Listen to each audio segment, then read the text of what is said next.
Berthold Laufer was an anthropologist and historical geographer with an expertise in East Asian languages. Life. Laufer was born in Cologne in Germany to Max and Eugenie Laufer. His paternal grandparents Salomon and Johanna Laufer were adherents of the Jewish faith. Laufer had a brother Heinrich who worked as a physician in Cairo. Laufer attended the Friedrich Wilhelms Gymnasium from 1884 to 1893. He continued his studies in Berlin and completed his doctorate degree at the University of Leipzig in 1897. The following year he emigrated to the United States where he remained until his death. He carried out ethnographic fieldwork on the Amur River and Sakhalin Island during 1898 to 1899 as part of the Jesup North Pacific Expedition. He worked as assistant in ethnology at the American Museum of Natural History, became a lecturer in anthropology and East Asiatic languages at Columbia University. The rest of his career he spent at the Field Museum in Chicago.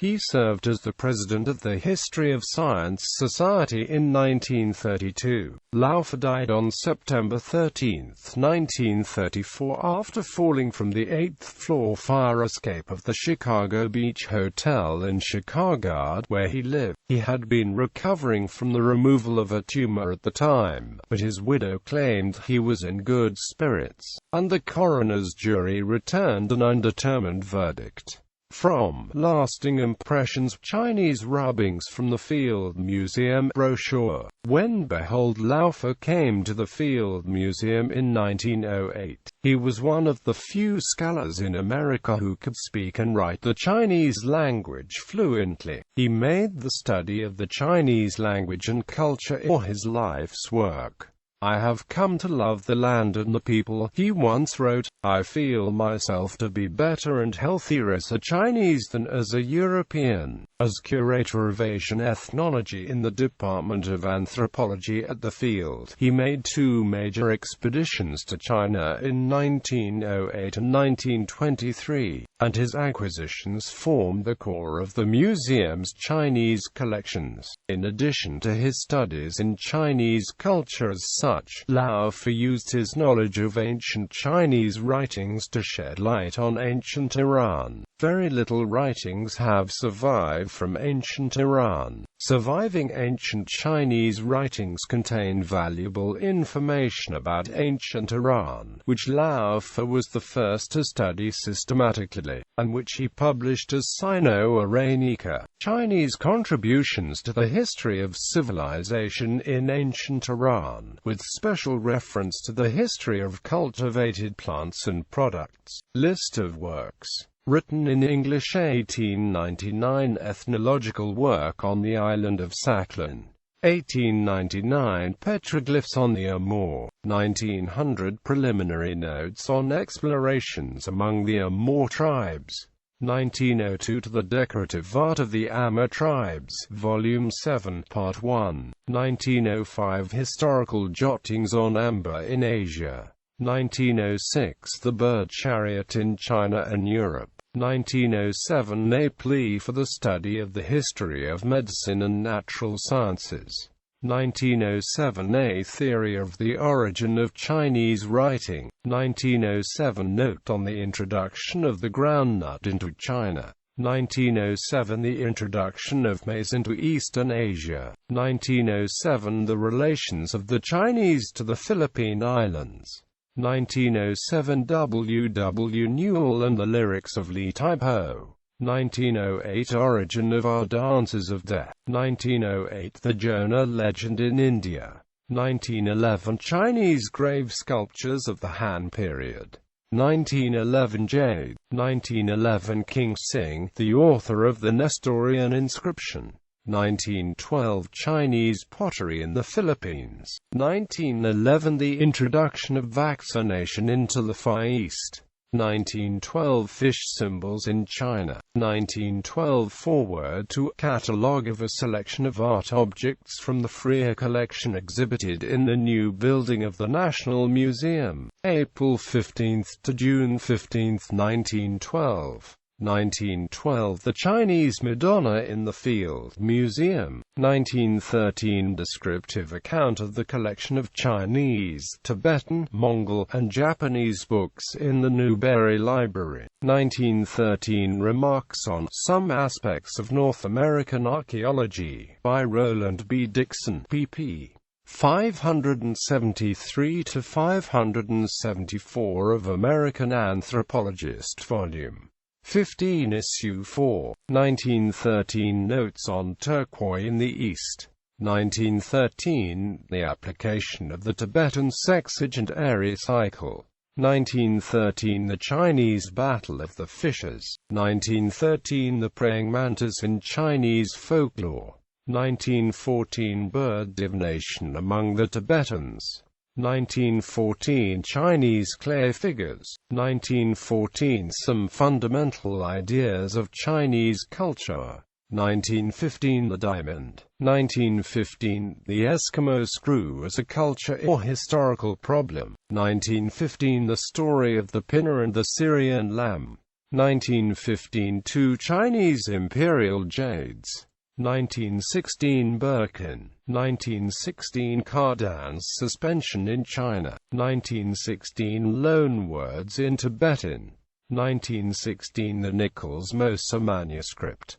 1917 Concerning the history of fingerprints. 1917 Moccasins. 1917 Origin of the word shaman. 1917 Religious and artistic thought in ancient China. 1917 The beginnings of porcelain in China. 1917. 1917 The language of the Yukai or Indo-Scythians.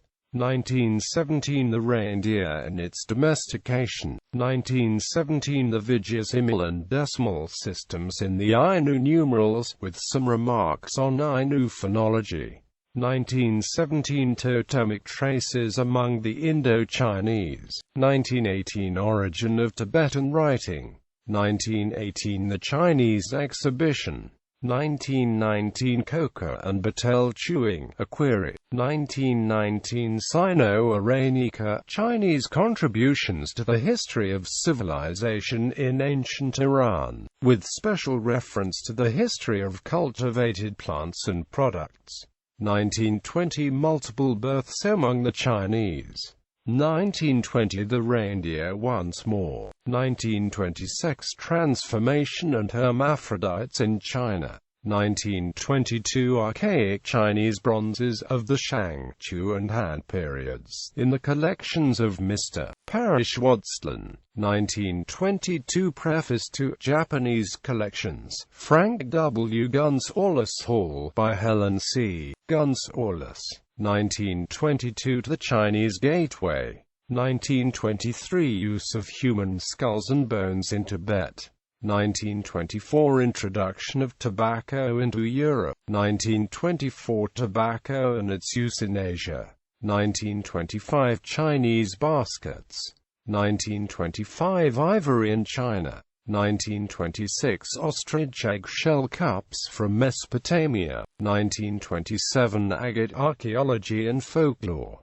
1927 Insect musicians and cricket champions of China. 1928 The giraffe in history and art. 1928 The prehistory of aviation. 1928 The prehistory of television. 1930 A Chinese Hebrew manuscript, a new source for the history of the Chinese Jews. 1930 Geophagy. 1930 The early history of felt. 1930 Tobacco and its use in Africa. 1931 Columbus and Cathay and a meaning of America to the Orientalist. 1931 Paper and printing in ancient China. 1931 The domestication of the cormorant in China and Japan. 1931 Tobacco in New Guinea. 1932 A defender of the faith and his miracles. 1932 Sino-American points of contact. 1933 East and West. 1933 Preface to The Races of Mankind, an introduction to Chauncey Keep Memorial Hall. 1933 The Jehol Pagoda Model. 1933 Turtle Island. 1934 Chinese Mohammedan bronzes. 1934 Etruscans. 1934 Rare Chinese brush holder. 1934 The Chinese Imperial Gold Collection. 1934 The lemon in China and elsewhere. 1934 The Noria Persian wheel. 1934 The swing in China. 1935 Rye in the Far East and the Asiatic origin of our word series, rye. 1938 The American plant migration. The potato. 1939 Christian art in China. Written in French. 1905 Anno Naso en Chine. 1916 The Sihia language, a study in Indo-Chinese philology. 1917 La Mandragora. 1918 Malabar throne. 1922 Sanskrit Kaketana. Written in German. 1898 Blumen, die unter den Tritten von Menschenhervisprossen. 1898 Über eine Gattung mongolischer Volkslieder und die Verwandtschaft mit türkischen Liedern. 1898 to 1899 Über das Virginia-Jahr, ein Beitragsjahr Phonetik der tibetischen Sprache Part 1 Part 2 Part 3. 1908 Skis der Manchurisken Literatur. 1907 Zur Geschichte der Brill, Collections. Kleine Schriften von Berthold Laufer, Harmut Wallravens, Editor, Sinologische Koloniensia Ostasiatische Beatracht der Universität zu Köln, BDE, 2, 7, 13. Franz Steiner, Wiesbaden, 1976 to 1992. A collection of many of his essays and many relevant documents. Sino-Tibetan Studies, Harmut Wallravens and Lokesh Chandra eds. 2 vols. Rakesh Goel, New Delhi, 1987.